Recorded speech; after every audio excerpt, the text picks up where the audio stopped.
Hai warga sorga, sebagai anak Tuhan Yesus Kristus, ada 3 hal yang harus kita lakukan. Apa itu? Dalam Injil Matius pasal yang ke-16 ayat 24 telah dikatakan di sana. Yang nomor 1 adalah menyangkal diri. Bagaimana kita siapkah untuk menyangkal diri? Menyangkal diri artinya melepaskan keinginan-keinginan daging kita ini. Seperti contohnya saudaraku yang terkasih, saat ini sedang sangat tren. Misalnya yaitu child free, bahwasanya pasangan suami istri tidak lagi menginginkan kelahiran anak dalam pernikahan. Padahal pasangan tersebut bisa untuk mendapatkan anak dari Tuhan. Dan misalnya contoh yang lain adalah bagaimana sekarang ini begitu banyaknya kaum muda living together, hidup bersama. Bukan hanya kaum muda, orang-orang yang sudah tua pun cerai hidup, lalu hidup bersama dengan istri orang atau wanita lainnya, atau suami orang atau pria lainnya. Itu menjadi tren-tren baru di zaman sekarang ini. Jadi kalau ikut Tuhan Yesus Kristus, kita harus menyangkal diri kita, melepaskan keinginan-keinginan daging kita yang tidak sesuai dengan firman Tuhan, melepaskan keinginan-keinginan mata, hawa nafsu kita, dan juga egonya kita, kepentingannya kita yang tidak berkenan di hadapan Tuhan. Jadi ikut Tuhan itu saudaraku yang terkasih, sangkal dirimu sendiri.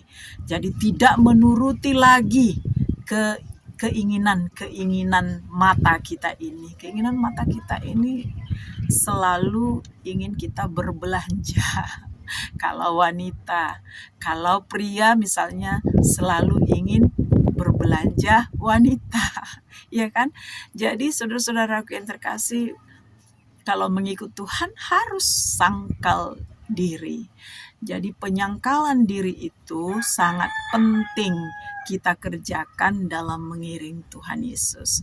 Yang kedua yang harus kita lakukan adalah pikul salib. Bahwasanya kita siap menderita di dalam Kristus. Kita siap dicemooh, diejek, dipersalahkan karena iman kita, karena kepercayaan kita, karena pengiringan kita akan Tuhan, karena kita mengikut Tuhan Yesus Kristus, karena kesetiaan dan ketaatan kita. Lalu yang ketiga adalah ikut Tuhan Yesus. Bagaimana yang Tuhan perintahkan, kita harus kerjakan dalam kehidupan kita. Apa yang Tuhan inginkan kita kerjakan, harus kita laksanakan. Seperti halnya Nuh mengerjakan tepat seperti yang Tuhan kehendaki.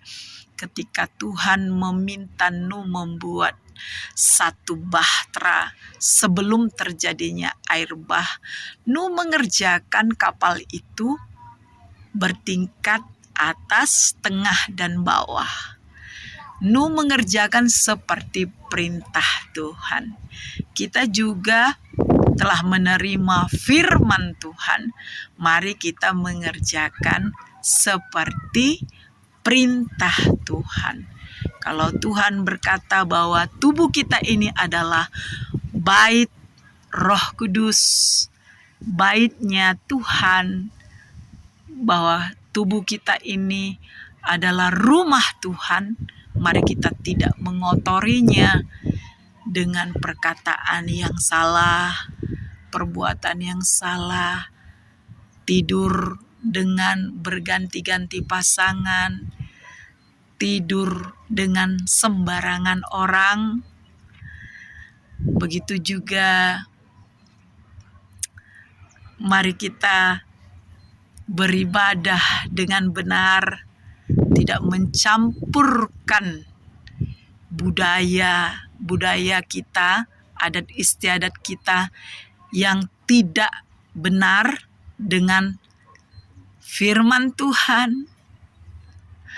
Haleluya. Jadi kita harus memang benar-benar melepaskan semuanya yang salah di hadapan Tuhan untuk ikut Tuhan dengan benar.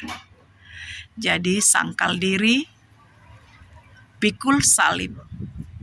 Kalau Tuhan izinkan persoalan terjadi, jangan pergi ke dukun, jangan andalkan manusia, percaya firman Tuhan, duduk berdoa di kaki Tuhan, jangan marah kepada Tuhan, bersungut-sungut, tetaplah menyenangkan hati Tuhan, jangan tinggalkan Tuhan, dan angkat imanmu bahwasanya semua masalah pasti selesai menurut waktu dan cara Tuhan yang mengherankan. Demikian juga ikutlah Tuhan Yesus dengan benar, bukan secara keturunan, tapi karena kita mengenal secara pribadi bahwa Yesus itu adalah Tuhan. Bukan karena nenek moyang orang tua kita sudah Kristen, lalu kita jadi orang Kristen KTP, Kristen agama, Kristen Natal. Ada banyak istilah-istilah yang disampaikan untuk hal-hal seperti ini, saudaraku yang terkasih. Tapi kita adalah pengikut Yesus yang sejati. Haleluya. Ikutlah Tuhan Yesus. Kita beruntung. God bless you all the time.